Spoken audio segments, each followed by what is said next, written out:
페어팩스에 위치한 커뮤니티 교회 문정주 목사님의 주일 설교 말씀입니다. 이 말씀을 들으시는 모든 분들에게 예수 그리스도의 은혜와 축복이 충만하시길 간절히 기도합니다. 요한복음 6장 60절부터 71절까지입니다. 제자 중 여럿이 듣고 말하되 이 말씀은 어렵도다. 누가 들을 수 있느냐 한데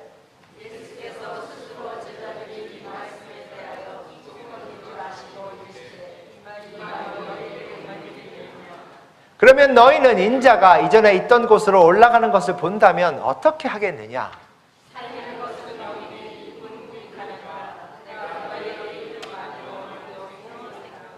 그러나 너희 중에 믿지 아니하는 자들이 있느니라 하시니 이는 예수께서 믿지 아니하는 자들이 누구며 자기를 팔자가 누구인지 처음부터 아심이로라.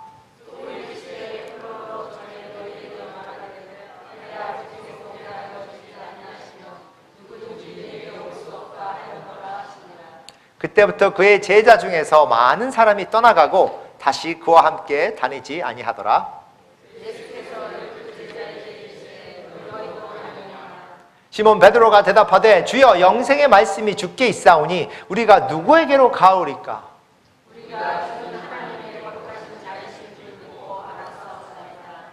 예수께서 대답하시되 내가 너희 12를 택하지 아니하였느냐? 그러나 너희 중에 한 사람은 마귀니라 하시니 함께합니다. 이 말씀은 가롯 유다 시몬의 아들 유다를 가리키심이라. 그는 12 중에 하나로 예수를 발자로라. 아멘. 그렇습니다. 저를 위해서 기도해 주신 많은 성도님들 감사를 드립니다.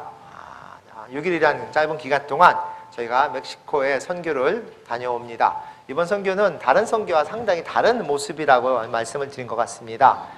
거기에 있는 선교사님이 목사님들 10분을 초청해서 그분의 선교 사역을 같이 나누고 보여주고, 그리고 거기 있는 학생들, 또 거기 있는 인부들, 그리고 선교사님들, 그리고 그 팜에서 일하는 그런 일꾼들하고 함께 시간을 보내는 시간이었는데요. 저희는 선교를 꽤 많이 갔다 왔다고 생각을 합니다. 그러면 대부분의 선교사님들은 파송을 받고 갑니다. 교회를 통해서 파송을 받든 교단을 통해서 파송을 받든 그런 파송을 받아서 간다는 얘기는 뭐냐면 그 교회와 교단과 함께 사역하면서 그 나머지 성도님들이나 다른 분들이 그분을 위해서 기도하고 또 특히나 물질적으로 보조해주는 그런 모습으로 선교를 갑니다. 나는 24시간 동안 하나님을 위해서 말씀을 선포할 테니 저를 위해서 기도해 주시고 물질적으로 함께 하십시오. 그래서 그런 보조를 받고 가죠. 그런 선교사님들이 대부분이고 많고, 특히나 심내교회는 그런 쪽으로 아주 잘 되고 있습니다.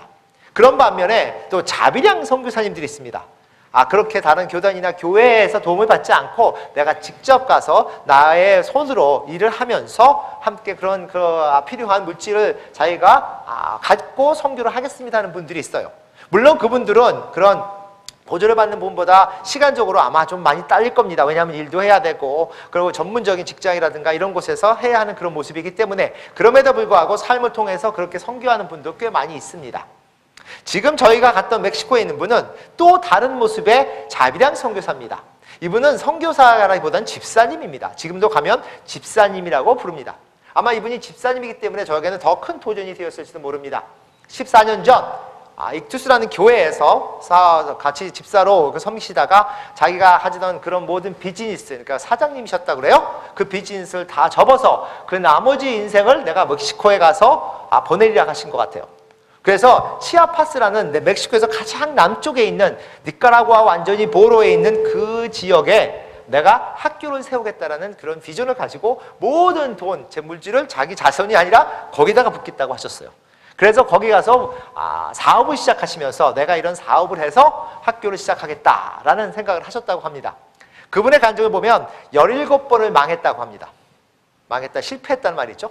14년 동안 17개 다른 모습들의 어떤 그런 사업 같은 것을, 특히나 더구는 거기는 농사나 또 아니면은 그 어부들이 하는 그런 생선들, 이런 모습이 많기 때문에 그걸 좀 노력을 했는데 많이 실패를 하고, 그의 지금 그래도 성공적으로 다는 것이 이제 커피 농장, 그리고 그 생선이 있습니다. 그 돔이라고 하는데 그 돔을, 그러니까 역돔이라고 하더라고요.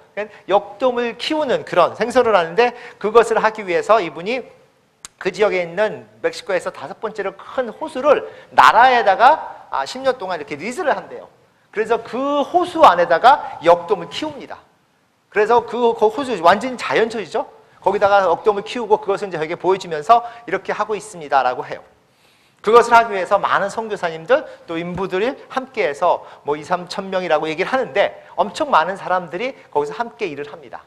그리고 이분이 하는 그런 커피 농장일지 산이죠. 아예 산에 올라가서 커피를 재배를 하는데 저는 커피를 처음 그렇게 하는 거 봤습니다.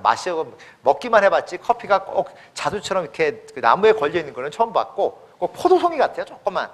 그런 걸 하기 위해서 그 3번만 커피가 나오면 이제 그 나무는 죽는다고 하고 여러 가지를 배웠는데 그것을 하기 위해서 다 사람이 손으로 따야 되는데 그게 어디서 오냐면 니카라구아에 있는 사람들이 산을 넘어서 멕시코에 넘어옵니다. 그리고 거기서 일을 합니다. 아이들부터 어른까지 다 거기서 따서 내가 얼만큼 땄냐에 따라서 돈을 받고 간대요. 그분들이 사는 모습을 보면서 가슴이 아프지 않을 수가 없습니다. 이거는 조그만 그런 건물 안에 그냥 바닥에서 아니면 조그만 그런 매트리스 같은 걸 깔아놓고 쭉 같이 자요. 그러고 와서 일을 합니다. 그것도 1년 내내 있는 것이 아니라 시즌이 있어서 지금부터 한 4개월 정도만 그것이 열매가 맺어지면 그때 완전히 몰려서 그것을 따고 그리고 딸 게 없으니까 그다음부터는 또 쉬어야 하는. 그래서 이번에 갔더니 그분들이 쭉 길에 서 있더라고요. 아침에 일어나면 오후 3시, 4시 끝나면 저녁 때는 아무것도 없어서 할 게 없대요. 그냥 쭉 길에 서 있어요. 한 6시쯤 도착했더니 그러고서 인사하고 같이 말씀을 나누고 왔는데 그분이 이렇게 설명하시면서 하신 얘기가 계속해서 뭐라고 하냐면 저희가 이것을 하면서 50년, 100년을 보고 합니다. 그렇게 얘기를 하세요.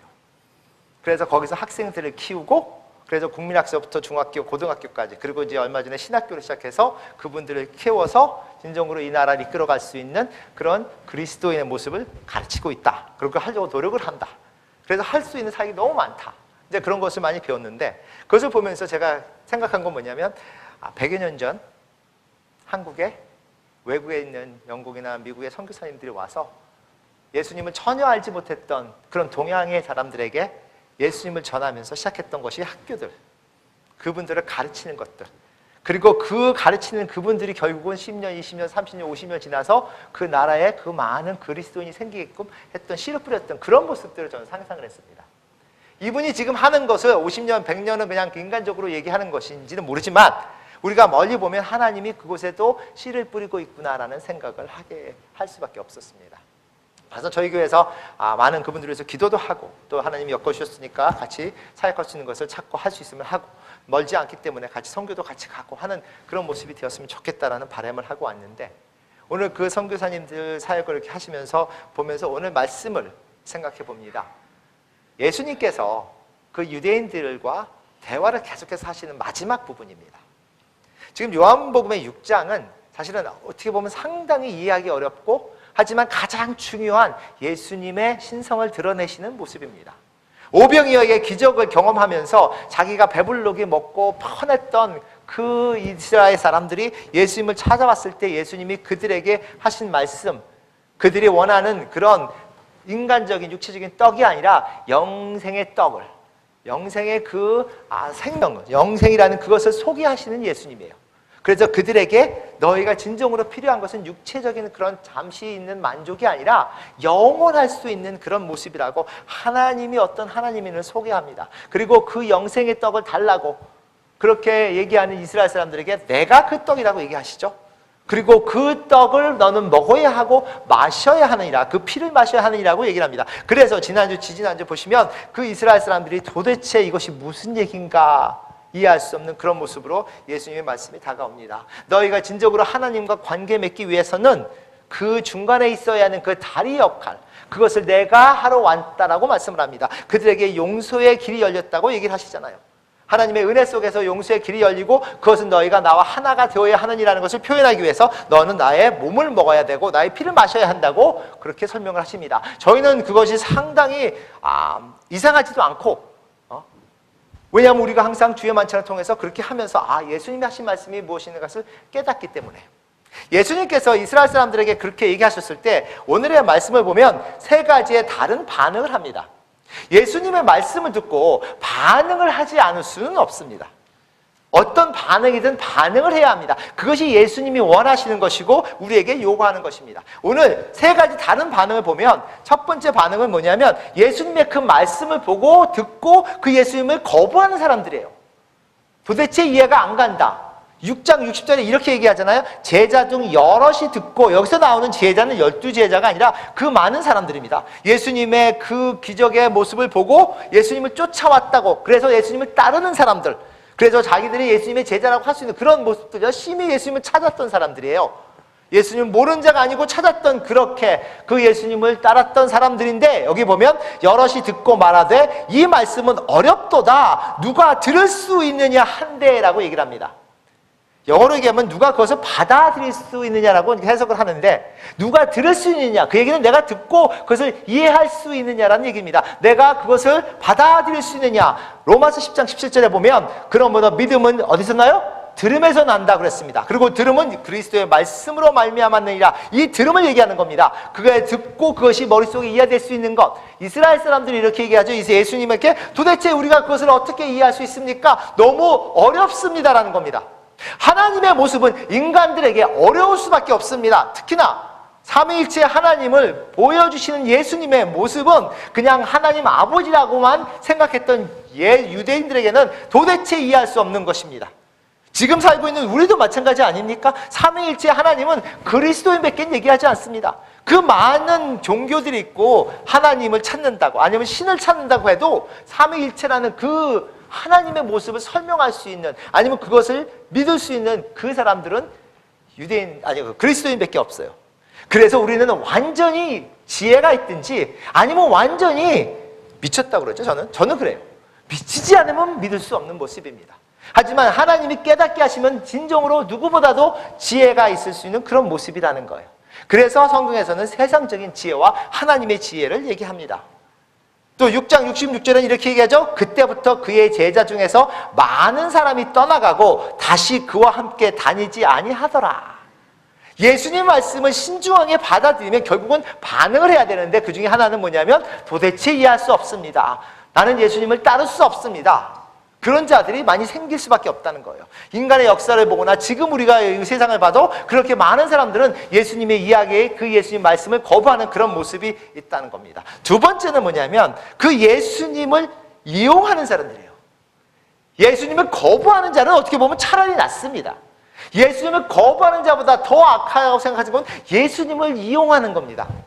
어떤 말씀을 하십니까? 6장 64절에 그러나 너희 중에 믿지 아니하는 자들이 있느니라. 믿지 않은 것도 좋은데 하시니 이는 예수께서 믿지 아니하는 자들이 누구며 자기를 팔 자가 누구인지 처음부터 하시니라. 유다가 슬쩍 나오는 모습입니다. 그리고 마지막 절 70절과 71절에 보면 예수께서 대답하시되 내가 너희 12를 택하지 아니하였느냐. 그러나 너희 중에 한 사람은 마귀니라 하시니 이 말씀은 가롯 유다의 아들 유다를, 가롯 시몬의 아들 유다를 가리키심이라. 그는 12 중에 하나로 예수를 팔 자로라. 이렇게 얘기해요. 우리가 가롯 유다를 얘기를 하는데, 이 가롯 유다 그러면 보통 저기 여기 나온 것처럼 마귀의 자손이다. 가롯 유다는 아주 악한 자다. 가롯 유다는 예수님을 팔았던 그런 자다라고 우리는 알고 있습니다. 하지만 가롯 유다가 예수님을 팔기 전에 예수님을 따랐던 자입니다. 예수님의 제자들과 함께 예수님의 부르심을 받아서 12명의 중에 한 사람이었단 말이에요.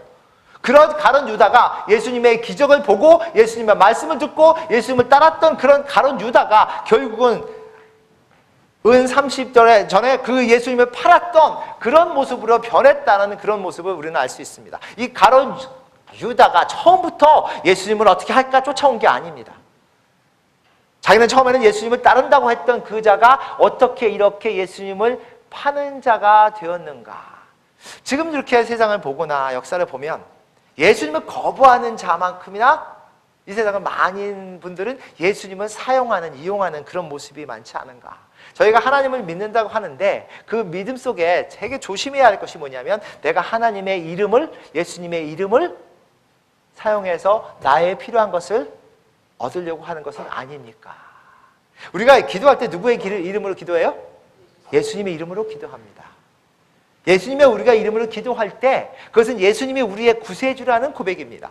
예수님이 우리를 위해서 돌아가시고 부활하셨다는, 그리고 재림하신다는 그 예수님의 그 복음의 소식을 우리가 믿는다는, 예수님을 통해서 우리가 구원받았다는 그것을 고백하는 거잖아요. 그런데 그 고백 속에 우리가 실수할 수 있는 것은 뭐냐면 그 속에서 내가 원하는 것을 받기 위한, 너무나 많은 사람들이 예수님의 이름을 사용하는, 가룟 유다보다 어떻게 보면 더 심한 쪽에 사람들이 얼마나 많았나, 그리고 지금도 많이 있는 것인가를 우리가 생각해 봐야 하는 것이 아닌가. 교회가 교회될 수 없는 이유는 예수님을 믿지 않는 자들보다는 예수님의 이름을 파는 자들이 많기 때문이 아닌가. 이 예수님을 믿지 않은 자들 때문에 시험 받는 사람은 별로 없습니다. 나는 당신이 예수님을 믿지 않는 그 사실 때문에 나는 예수님을 못 믿겠다는 사람은 많지 않아요. 그런데 당신이 예수님을 믿는다 하면서도 그렇지 못한 것 때문에, 예수님보다는 자기를 위해서 사는 그 모습 때문에 시험 받는 사람은 훨씬 더 많습니다. 선교를 가도 마찬가지 아닙니까? 선교를 다녀오면 선교를 하시는 분 때문에 시험 받는 분이 있고, 선교를 하시면서 선교를 하러 오는 그 선교팀 때문에 시험 받는 일이 있어요. 이번에도 갔더니 거기 있는 분들이 저희한테 이제 선교 가면 하는 것 중에 하나가 이제 자기 마음을 막 내려놓는 거예요. 어떻게 보면 컴플레인이라 할까요? 뭐 불평 아니고 내가 이렇게 힘듭니다라는 걸 내려놓는데, 그 중에 하나가 뭐냐면 선교사님들을 도우러 온다고 하지만 자기가 원하는 것을 다 얘기하고 이렇게 해주십시오, 이렇게 해주십시오, 이런 얘기를 많이 한대요. 저희가 상상할 수 없는 게, 어떤 선교팀들은 왔다가 자기들만 음식을 자기들만 해먹고 옆에 사람이 옆에 있는데도 안 나눠준다, 그 얘기를 하더라고요. 음식 때문에 시험 드는 것만큼 참 답답한 게 없죠. 그런데 그렇게 한대요. 저희가 요번에 갔을 때 돌아오면서 우리가 같이 나누면서 우리가 이렇게 대접을 받지만 참 미안하다 했던 게, 옆에 사람이 다 있는데 우리는 음식이 약간 다른 것을 주셨어요. 그러니까 받는 우리도 불편해요. 그러니까 우리가 선교를 한다 하면서 그 선교 사역 안에서 시험 받는 그런 모습들, 그것은 어디서 나오느냐면 내 스스로의 모습이 아직도 살아있기 때문에. 그래서 예수님을 얘기하지만 예수님의 이름보다는 우리가 더 중요한 그런 모습 때문에, 예수님의 이름을 사용하는 그 유다의 모습처럼 우리도, 아니면 우리 주위에 있는 너무나 많은 그리스도인한 사람들이 그런 모습이 아닌가. 그리스도인하면 그리스도를 닮아가야 되는데 그리스도의 이름을 사용하는 그런 모습이 아닌가. 오늘 두 번째로 나오는 그런 모습, 반응은 예수님의 이름을 파는 자의 모습. 기도합니다. 하나님, 제가 절대 하나님의 이름을, 예수님의 이름을 파는 자가 되지 않도록. 보통 이렇게 얘기하면 저는 그렇지 않습니다. 어떻게 예수님을 팔 수 있습니까? 팝니다. 너무나 많이 팝니다. 그래서 속에서 막 울분이 나올 때가 있습니다. 그냥 예수님을 안 믿는다고 하면 나을 것 같은데, 믿는다고 하면서 그 예수님의 이름을 빌어서 자기의 모든 것을 만족하게 하는, 그러면서도 불안한 게 뭐냐면 나도 혹시 그 속에 빠지지 않을까. 그래서 서로 기도해 주고, 그래서 서로 깨닫게 해주는 거예요. 그래서 그 속에 빠지지 말라고 서로 구원해 주는 거예요. 그것이 목사든 집사든 장로든 상관이 없습니다. 누구든지 그 속에 빠질 수 있는 그런 모습인 거예요. 그것을 끄집어내줄 수 있는 우리가 되기를 간절히 소망하는 겁니다. 세 번째는 지금 베드로의 모습입니다. 뭐냐면 예수님께 오는데 그냥 믿는 게 아니라 완전하게 헌신하는 그런 모습이에요. 여기 베드로가 이렇게 얘기하잖아요. 67절부터 69절까지입니다. 함께 읽겠습니다. 시작. 예수께서 12 제자에게 이르시되 너희도 가려느냐?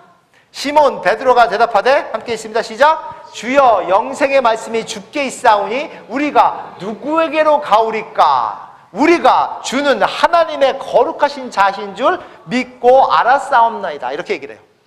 이거는 그냥 예수님을 따르겠다는 게 아닙니다. 지금 제자들은 예수님이 오병이어의 기적을 베푸시고 또 자기가 배를 타고 왔다가 그 이스라엘 사람들이, 그 유대인들이 쫓아가는 것을 보고 대화를 하면서 그것을 제자들이 깨닫기 시작하는 겁니다.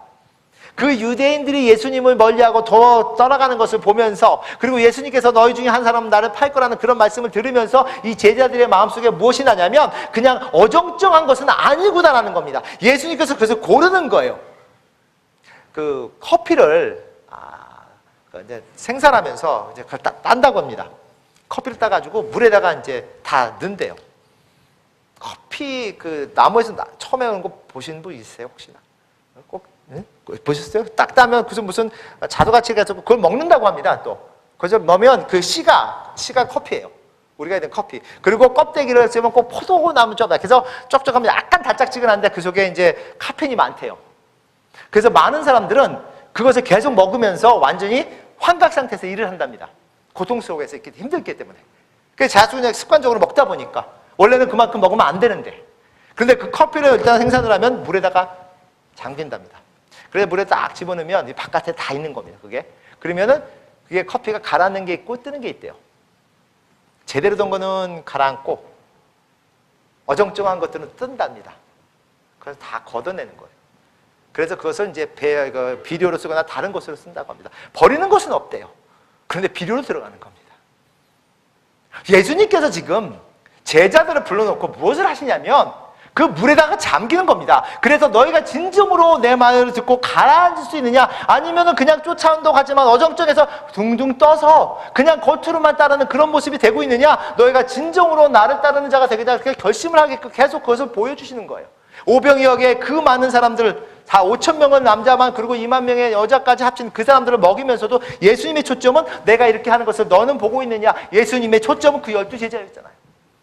수천 명이 쫓아와도 그것은 결국은 떠날 자들인 것을 예수님이 모르셨겠습니까?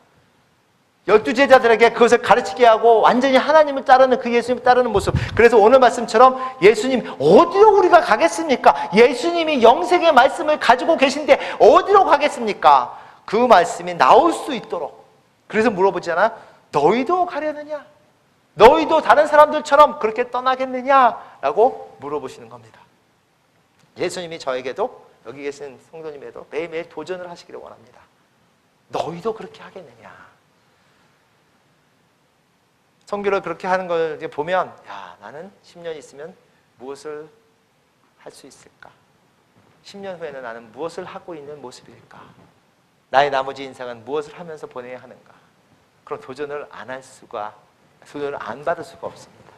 그런데 오늘 말씀은 이렇게 베드로가 이런 고백을 할 수 있게끔 하기 위해서 어떤 세 가지의 모습을 우리가 버려야 하느냐예요. 그것을 버리지 못하면 이 베드로의 고백처럼 우리는 예수님, 우리가 어디로 가겠습니까? 예수님께서 영생의 말씀을 갖고 계신다라고 고백할 수가 없는. 첫 번째는 뭐냐면 우리의 자존심입니다. 자존심을 버리는. 따라할까? 자존심을 버립시다. 예, 안 버리고 싶으신 것 같은데요. 꼭 잡고 계시고 싶어 가세요. 자존심을 버리다. 이게 무슨 말씀이냐? 오늘 6장 61절에 이렇게 말씀하시죠. 예수께서 스스로 제자들이 말씀에 대하여 수군거리시는 줄 아시고 이르시되, 이게 뭐예요? 자기들이 얘기하는 겁니다. 도대체 이해할 수 없어. 이게 무슨 말이야? 우리가 그래도 들을 수 없는 말 같아 라고 할 때 예수님 뭐라 하시냐면, 이 말이 너희에게 걸림이 되느냐 그래요. 영어로 하면 Does this offend you? 그래요. offend you. 도전이 되는 거냐? 그러니까 너희에게 그냥 걸림이라는 것은 내 마음속에 찔림이 있느냐는 겁니다. 받아들일 수 없는, 왜 못 받아들입니까? 자존심이 무슨 뜻이냐면 내가 알고 있는, 내가 원하는 이런 나의 초점이 맞춰져 있기 때문에 하나님보다는, 하나님을 알아야 하는 모습, 하나님을 깨닫고 싶은 모습보다는 내가 가지고 있는 그곳에 너무나 박혀있기 때문에 그것을 깰 수 없는 게 자존심인 겁니다. 내가 중요한 게 자존심이 아닙니까? 라는 거예요. 내가 하나님처럼 살아왔던, 하나님을 섬긴다고 하면서도 그 하나님보다는 내가 위주였던 그런 삶 속에서 갑자기 예수님께서 내가 영생의 떡이고 나를 먹어야 하느니라고 했을 때 도대체 이게 무슨 의미인가라고 하는 그런 모습이 그들에게 다가왔다는 거예요. 하나님이 복음을 전하실 때 왜 아이들에게 복음이 좀 더 쉽게 들어갈 수 있느냐? 아무래도 아이들은 자존심이라는 것이 약합니다.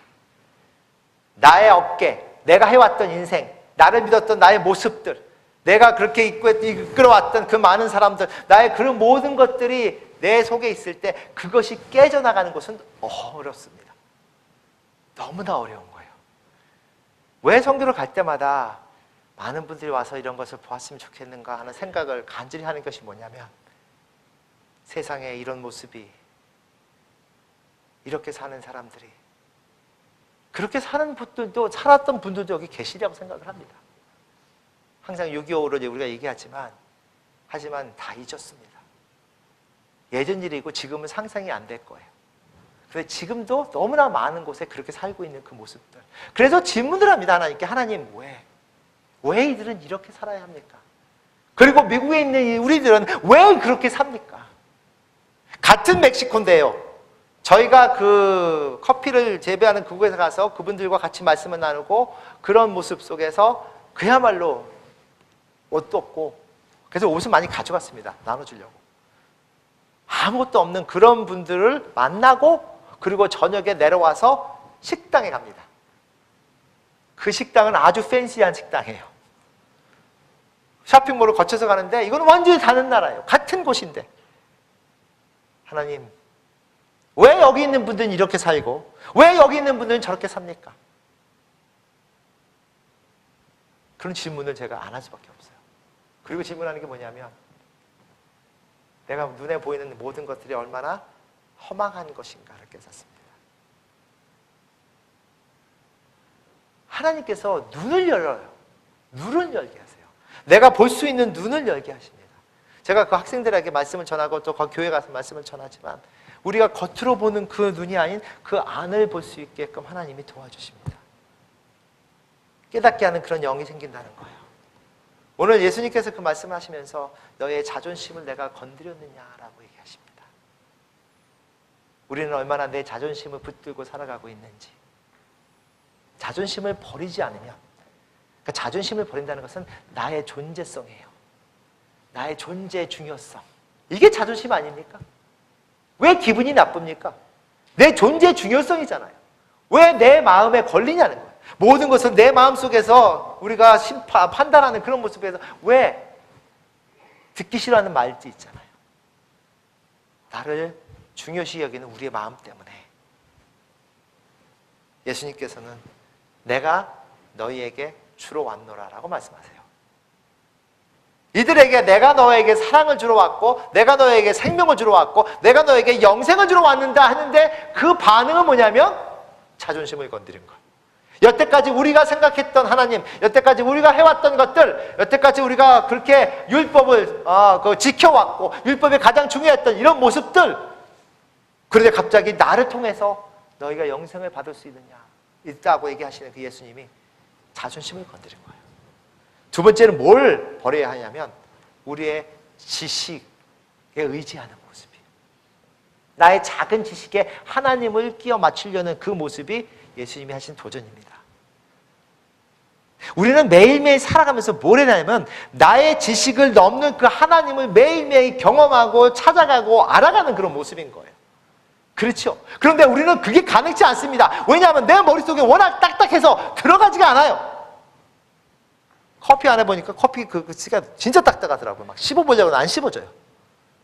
그 씹어보려고 하면서 안 돼서 제가 이게 우리의 머리인가 보다. 우리의 마음인가 보다. 그 작은 머릿속에 그 크신 하나님을 끼워 맞추려니 그것이 이해가 됩니까? 받아들일 수 있습니까? 그것이 되지 않는 거예요. 우리가 그것을 완전히 버릴 수 있는 것들. 하나님, 제가 생각했던, 제가 알고 있었던, 그리고 제가 다 모든 것을 인도한다는 그런 생각 자체를 버릴 수 있는 그 모습. 그래서 예수님이 뭐라 그래요? 너희가 누구 같지 않으면? 어린아이 같지 않으면 어디를 갈 수 없느니라? 천국에 갈 수 없느니라. 너희가 어린아이 같지 않으면 천국에 갈 수 없느니라. 다시 한번 합니다. 너희가 어린아이 같지 않으면 천국에 갈 수 없느니라. 내가 뭔가 안다고 생각하는 그 순간 너는 천국에 갈 수 없느니라는 거예요. 나는 아무것도 모릅니다라고 시작을 하는 겁니다. 내가 알고 있던 모든 지식이, 그래서 사도 바울이 그러잖아요. 내가 알고 있던 모든 지식이 그냥 쓰레기 같다. 나는 잘난 것 같았었는데, 나는 뭔가 하는 것 같았었는데 이것이 아무것도 아니다라는 그것을 깨닫는 순간 예수님의 말씀을 받을 수 있었다는 거예요. 내 속에, 내 머릿속에, 내 마음속에 무엇이 있느냐라는 거예요.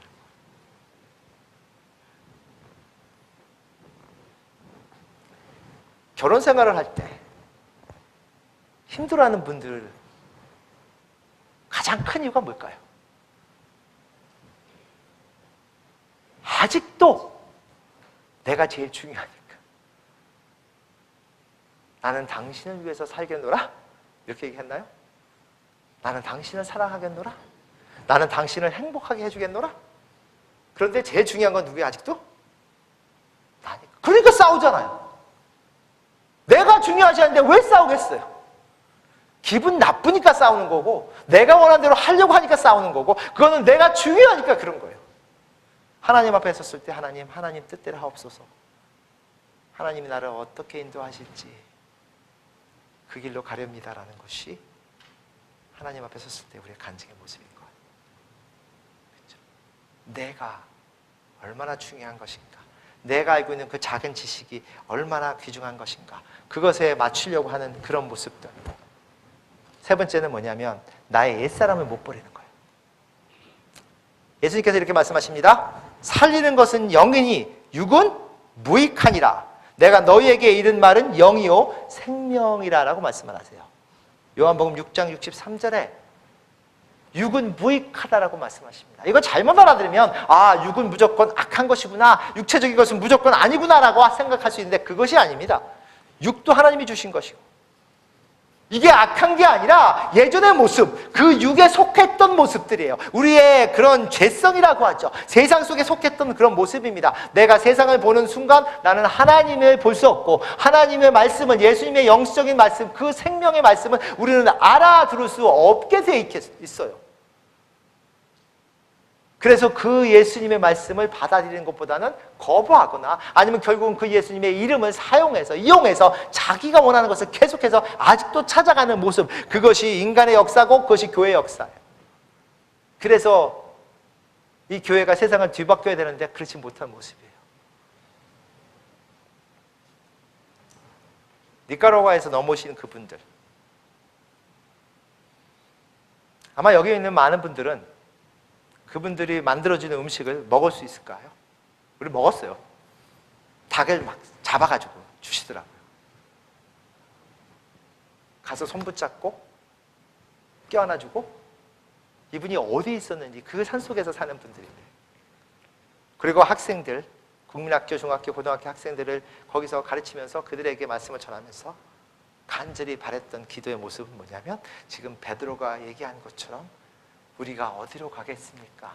예수님이 영생의 말씀을 가지고 계신데라는 간증이 나올 수 있는. 첫 번째, 그 학교를 졸업했던, 고등학교 졸업했던 그분들이 지금 선생님을 하고 있는 분들이 있어요. 통역을 해주고, 우리가 갔을 때 열매죠, 어떻게 보면. 그리고 자기가 더 어떻게 하나님을 섬길 수 있을지를 막 강구하고 기도하고 우리에게 기도를 부탁을 하고 했던 그런 모습들이 있습니다. 주 하나님, 제가 예수님 앞에 서서 제가 어디로 가겠습니까? 예수님이 영생의 말씀을 갖고 계신다라고 매일매일 우리가 간증할 수 없다면 무엇이 그것을 막고 있습니까? 무엇이 그것을 막고 있어서 예수님의 말씀이 내 마음을 녹이지 않는지, 무엇이 그것을 막고 있어서 예수님의 말씀이 나를 완전히 변화시키지 않는지, 무엇이 그것을 막고 있어서 나는 예수님 위해서 살겠다라고 할 수 없는 모습인지, 오늘도 오늘 하나님 말씀을 들으면서 주 하나님, 저희가 이해하지 못하는 것들이 너무나 많습니다. 그 중에서 가장 큰 것은 내가 왜 구원을 받을 수 있느냐라는 것이고, 내가 어떻게 이 세상 사람들이 알 수 없는 그것을 믿을 수 있게 되었느냐라는 것이고, 그리고 그 많은 사람들이 하나님의 말씀을 듣고 변화할 수 있는 때가 오리라라는 그 희망이, 소망이 우리에게 있다는 것입니다. 그 기적을 우리가 바라보기 위해서 오늘도 나아가시기를 간절히 소망합니다. 50이든 60이든 70이든 10년 후에 나의 모습을 기대하시는 모든 성도님들 되기를 간절히 바랍니다. 나는 그 순간에 어디 있을까? 하다못해 내가 병상에 누워있다면 나는 10년 후는 예수님 앞에 섰을 때라고 하는 그 모습이라 할지라도 그 순간에 나는 예수님과 함께하는 그 모습을 기리며 준비하며 나가는 우리들.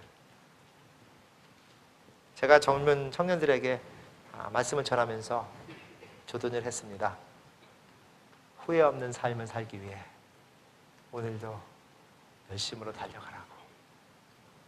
후회 없는 삶을 살기 위해 오늘도 나아가는 우리들, 내가 왜 살았지라는 그 답을 할 수 있는 우리들 되기를 간절히 소망합니다. 기도하겠습니다. 오늘도 살아서 역사하시고 인도하신 주 하나님 감사를 드립니다. 예수님이 그 많은 유대인들이 예수님을 찾았을 때 그들에게 예수님의 모습을 설명하십니다. 하나님이 창조주가 왜 창조물이 되어야 하는지, 그 예수님을 먹고 마시는 것이 어떤 의미가 있는 것인지,